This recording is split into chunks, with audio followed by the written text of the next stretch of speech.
Hello and welcome to the Live Wire. My name is Kirsten Kire. I'm from the Belk College of Business, and today we're going to be talking about the Master of Accountancy program in the Belk College of Business and the Department of Accounting. And I have two special guests here today with me. The first is Dr. Jack Cathy, who is the program director of this particular Master of Accountancy program. And we also have Mike McNamara, who is one of our partners at Greer Walker. We're so pleased to have you both today. Thanks for being here. Thank you very much. We're glad to be here. Happy to be here. Well, thanks. Well, the first question, I want to give a little intro about this program. This is a program that prepares students, most of whom are working professionals, for careers in public accounting, industry banking, and related industries. Dr. Cathy, can you tell us about some of the highlights of this program? This is a really amazing program. It's been a really fun program for us, and we've been doing this quite a while. I always say the same thing. There's two pistons that drive a great MAC program. If you pass the CPA exam and you get a job, that indicates the program itself must be doing the right things. So we're always kind of assessing ourselves against those benchmarks. Are our students doing well on the CPA exam? Are they finding employment with great firms like Greer Walker? So that's always how we look at ourselves. And then we're constantly adjusting both the program and some of the ancillary activities to try to drive in those directions. I think a second feature besides its relevance to the market and to being successful exam is I think our faculty have a very applied perspective. Many faculty are very focused on the university, and that's a proper role for them. But when you're in a business school, I always like to see you need to have one foot on campus and one foot on Main Street. You need to kind of straddle that line.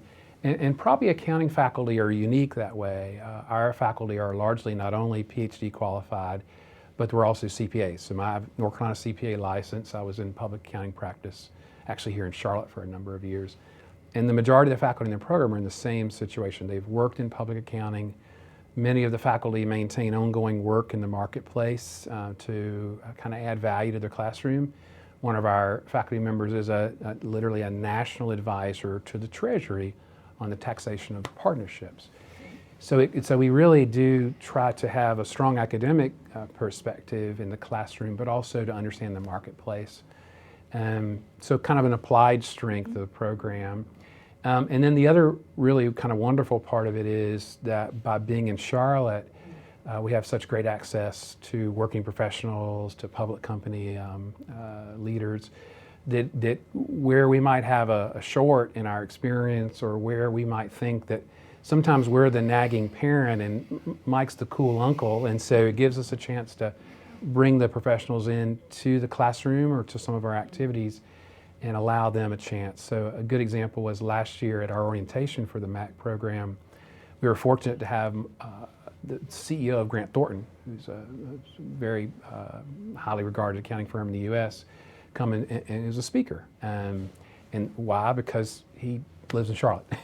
Even though his office is in Chicago, he's here. And so again, the practical and applied nature of it suits the goals of having students to do well in the exam and the goal of seeing students gain employment. So with that Main Street of Charlotte and that marketplace being so distinct about this program and the location, maybe, Mike, you can tell us a little bit about the students, but first of all, tell us a little bit about Greer Walker itself. Sure, okay. So we're a Charlotte-based firm. We're a Charlotte success story. Formed in '84, two guys. Today we're about 100. It's all been organic growth, doing the right things for clients. In this community, today we pretty much stretch from Greenville, South Carolina to Greensboro, North Carolina, Hickory to Southern Pines. That's kind of the area that we cover. We're what you would think of as a traditional firm, but that has added a lot of services. Something surprising that maybe the audience wouldn't know, we've got about 20% of our revenue comes from international business. So being connected to a university that leads in that area is very important to us. The firm has benefited from an association with the university, with Charlotte just doing well, and we're looking forward to the future. Our partnership with the university is critical to our success. We've had a number of partners over the years come out of this program. We've got, I think it's true that we have more alumni from UNC Charlotte than any other school in our firm. So. And what do you think is really distinct about, I know you have some thoughts on the students that come out of UNC Charlotte. So this university, particularly the MAC program, is a little bit different because it's not everybody is gone to school for 4 years and now they're in their 5th year. There are some of that, but there's also some more seasoned people, and those people tend to know what they're looking for. They come to work. You don't have to teach them about the world of work so much. So we like those candidates a lot. I think the program, I think we've always had good candidates from the program. I think today we're getting a stronger candidate, and I think Jack can probably talk about some of the metrics around that. But I think one of the things that I like about UNC Charlotte students is they've got a little bit of a chip on their shoulder. You know, they didn't go to maybe an Ivy League school, and so they're trying to show the world that, you know, my education's just as good as yours. And kind of, I like that when they kind of lead with that right shoulder and say, I can do what they can do. And so it's our #1 school from a recruiting standpoint. Obviously, we're in Charlotte, so that would be almost natural to us. But it's more than that, because the candidates that we get tend to stay with us, tend to know Charlotte, and have been very successful. And is this the experience that you see, Dr. Kathy, when you talk to students? And maybe you can talk a little bit about those metrics of what we're doing to try to prepare those students and then what we see. So I always say it this way, the MAC program is half a Noah's Ark. We have one of everything. So it's true that we have students that are actually about a third of the enrollment are full-time students coming to us largely right from their undergraduate accounting program, whether it's here or at another school. And then we have a fairly large cohort of evening students that are typically working professionals, maybe at a bank, maybe in a non-accounting role. They may be pivoting out of that role. So we have if you will, a daytime, full-time cohort, and then a part-time evening cohort. The two groups are a little distinct. So the daytime group would be more likely than not someone in their 20s, whereas the evening cohort would be more likely than not someone that would be out of school for a few years. I think the average age is 27, but that's a little bit of a bimodal distribution. You've got a large number of 22, 23, 24-year-olds, which are largely the full-time audience. But even in that group, I was thinking about a woman in the program last year who's not 24, 25. She's had some kids and has built a career in actuarial work, but at a season in her life chose to pivot out of full-time work, worked for a tax attorney she knew, got interested in accounting, and came out to do her master's with us and to prepare for the exam. So we really do have a lot of diversity in the student group.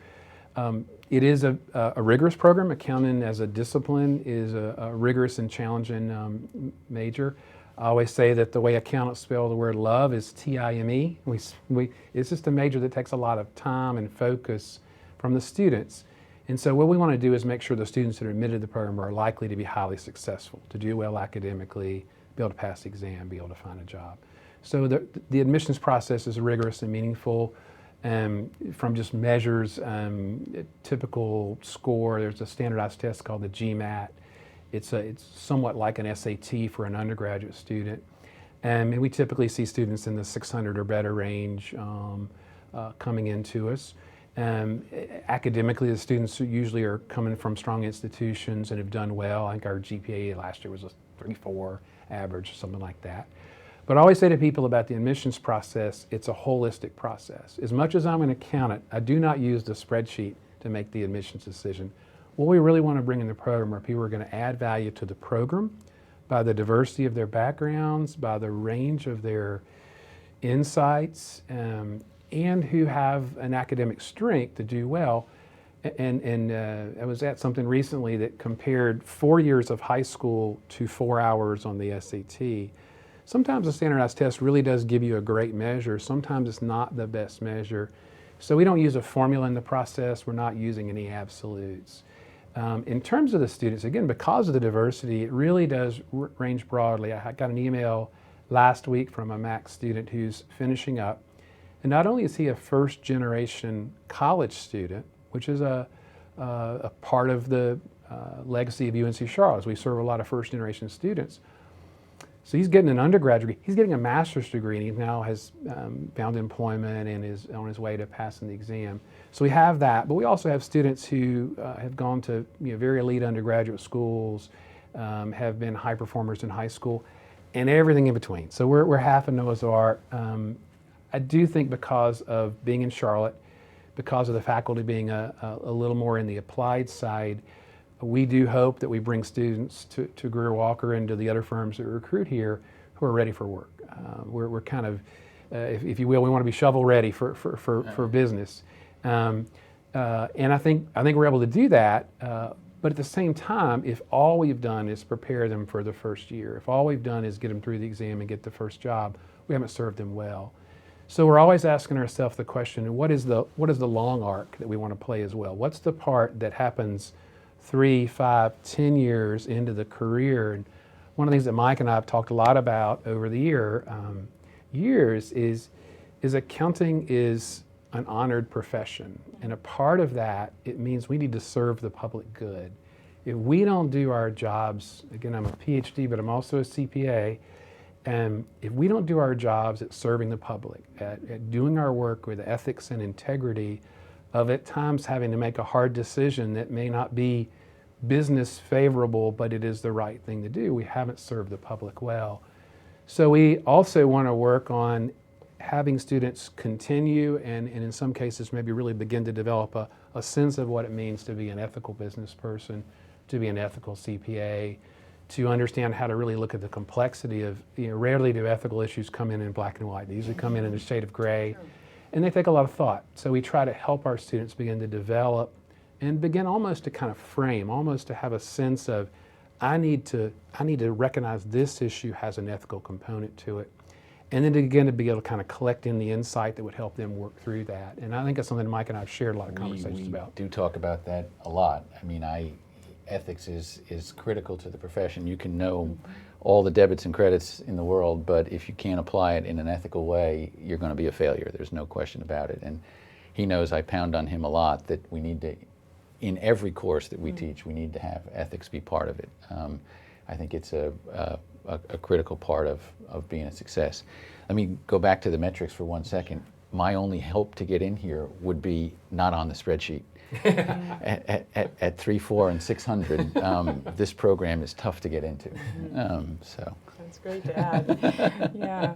So on that note of the ethics, but also being prepared for careers, what type of careers and jobs in particular and types of titles are we preparing the students for? And maybe you can speak to some of the roles at Greer Walker that you help recruit for. So that'd be a nice next step. Maybe I'll set the framework, and then Mike can fill in the gaps. And so if you want to think about accounting careers at the entry level, they're largely in two if you will, industries.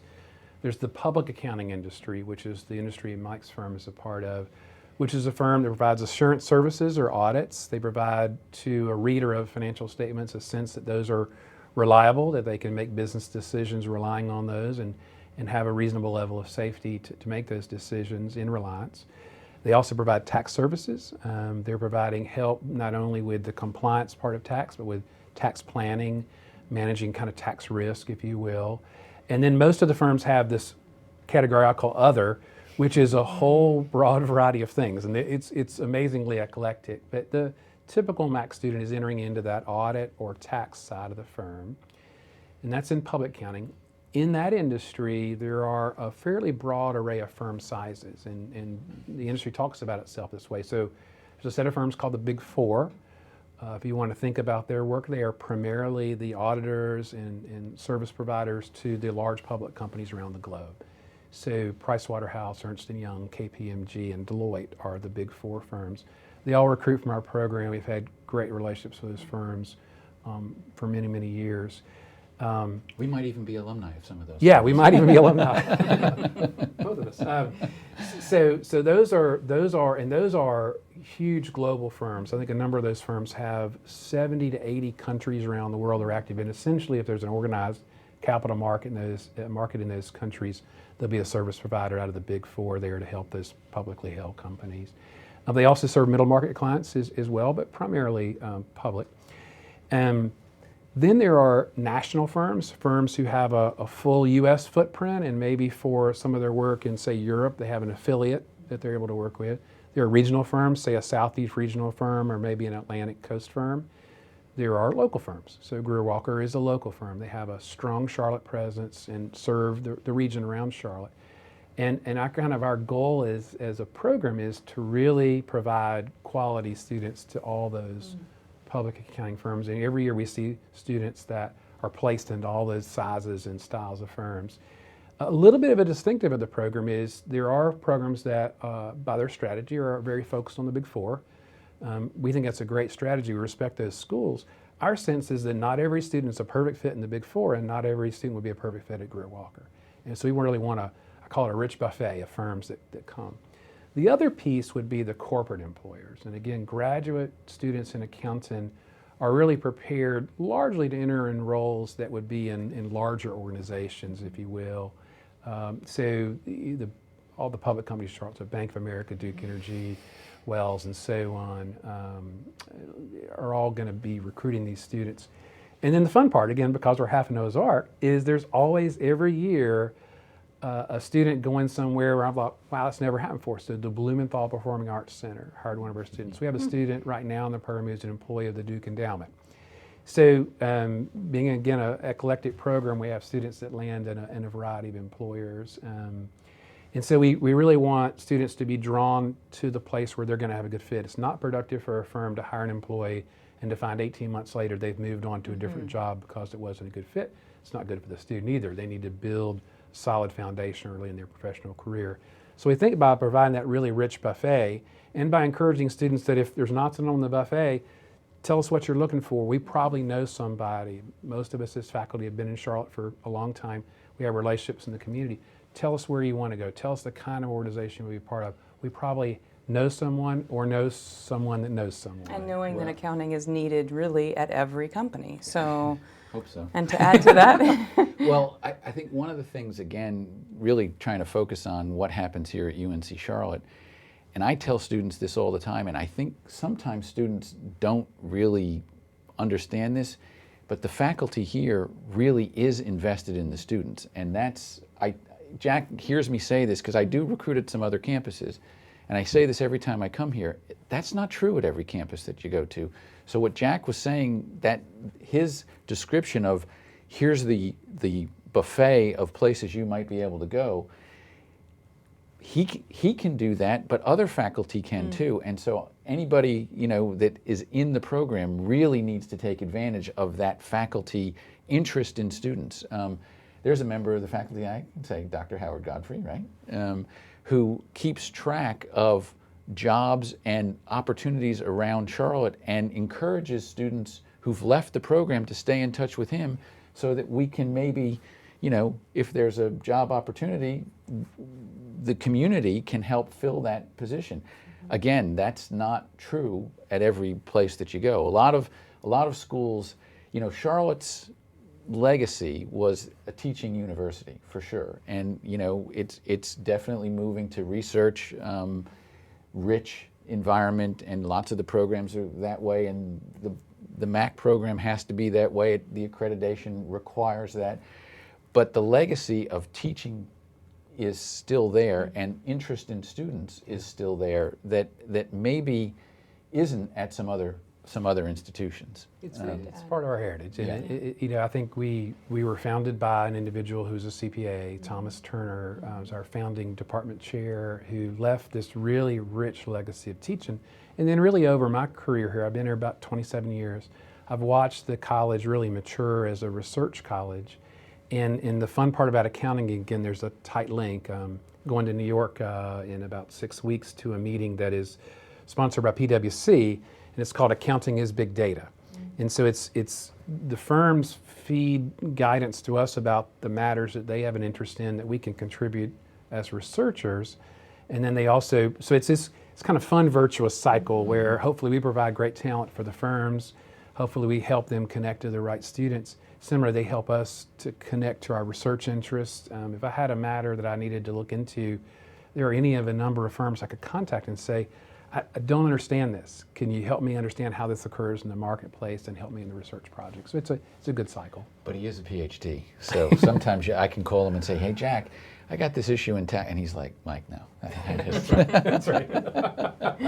So, and over time, there have been some tremendous successes that have come out of the overall accounting program. Would you not agree?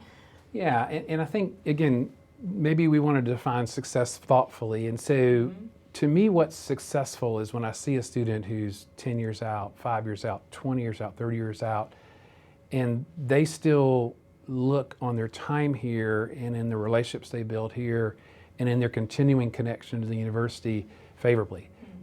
We would be sad to have a student who finished here, did really well in the marketplace, but we weren't important in that process.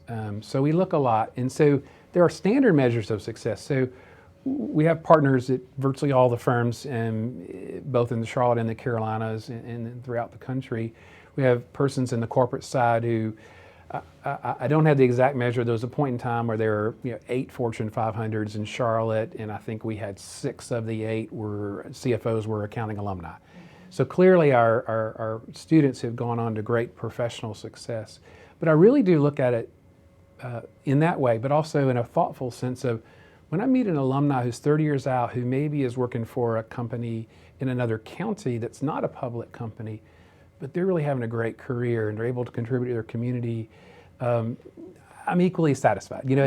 My sense is they found what I call good work. They found work that's meaningful, it's valuable to society, but it fills them up too, that it gives them a sense of satisfaction and allows them to do the things in their life that are important. So I think we try to look at it holistically. I'm glad you added that. That's really helpful. And it's important. I mean, I think there shouldn't be one success model, right? Yeah. Significance is not always in job title. It's in your own contribution and your own sense of what do you want to do as an individual and how do you want to achieve that outcome. And having said that, this is a question for both of you. Maybe we'll start with you, Mike.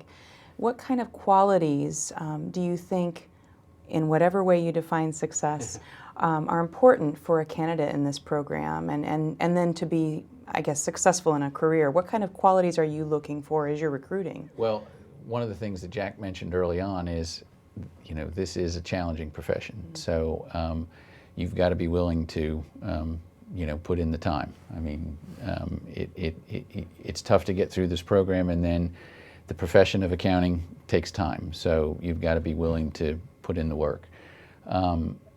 Personally, I think it's about being ethical. I mention this a lot with Jack.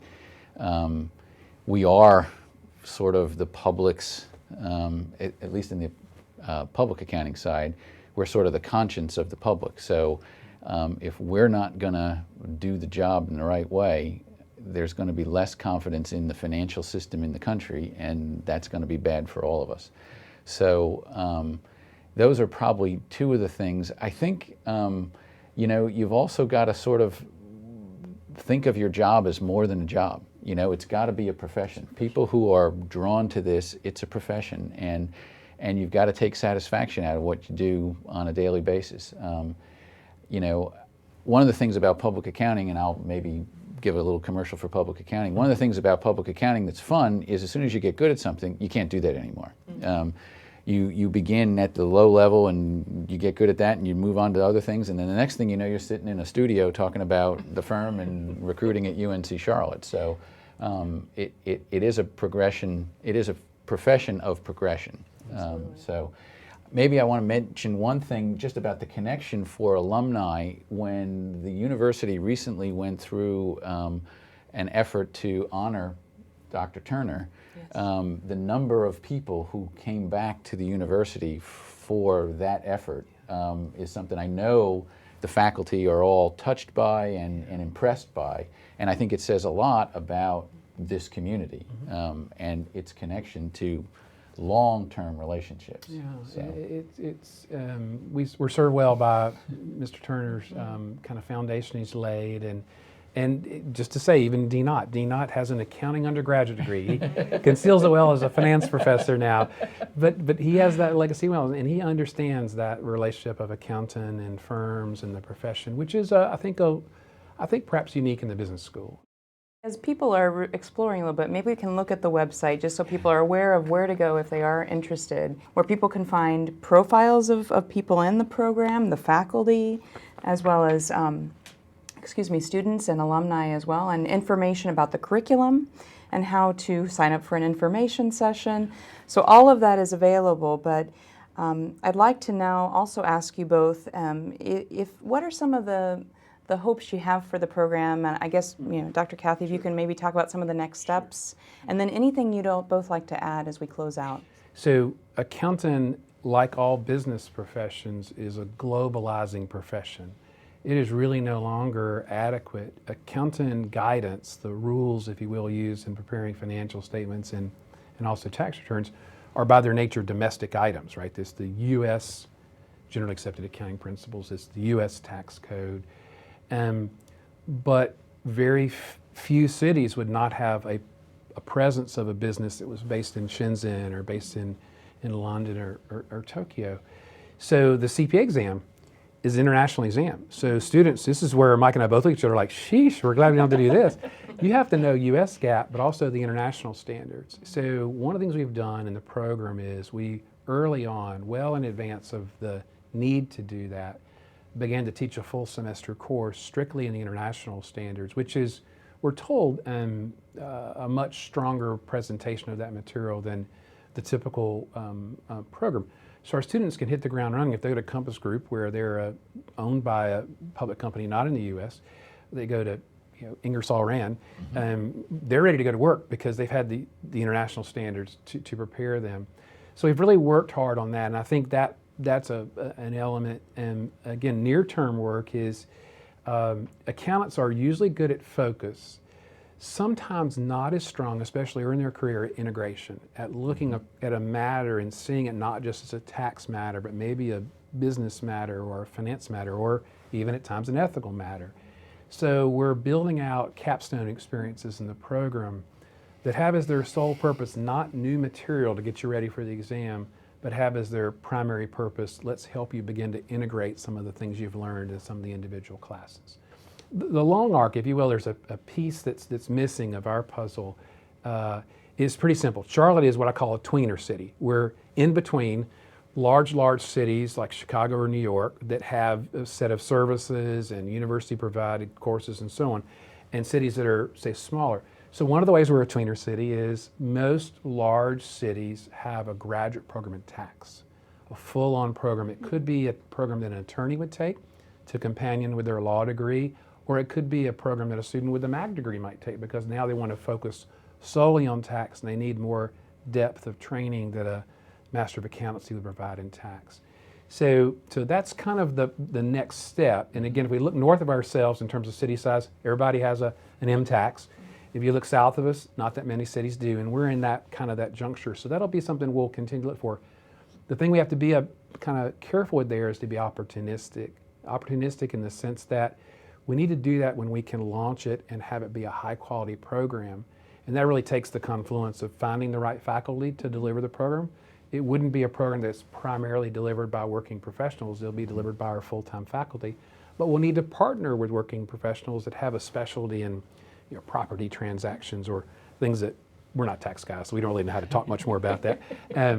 So we'll be working on that, and we're kind of looking for the flow of resource, faculty. We have strong interest in the market, so we've kind of demonstrated that. So that'll be kind of a big move that we'll make to kind of fill out, again, the portfolio of graduate programs at the Belk College. But until then, we have the MAC program, so people can really get involved and learn more about it. And it has a tax track. So would you add anything else, Mike, as we close out today? And we really appreciate you being here. I'm thrilled to be here. We just need the program to continue to be the success it has been for Charlotte for a long time. One of the challenges for all programs is finding high quality PhD candidates, and I think as a profession that's also a long-term issue, but not one that UNC Charlotte will solve. Well, we appreciate both of your time today, and thanks so much.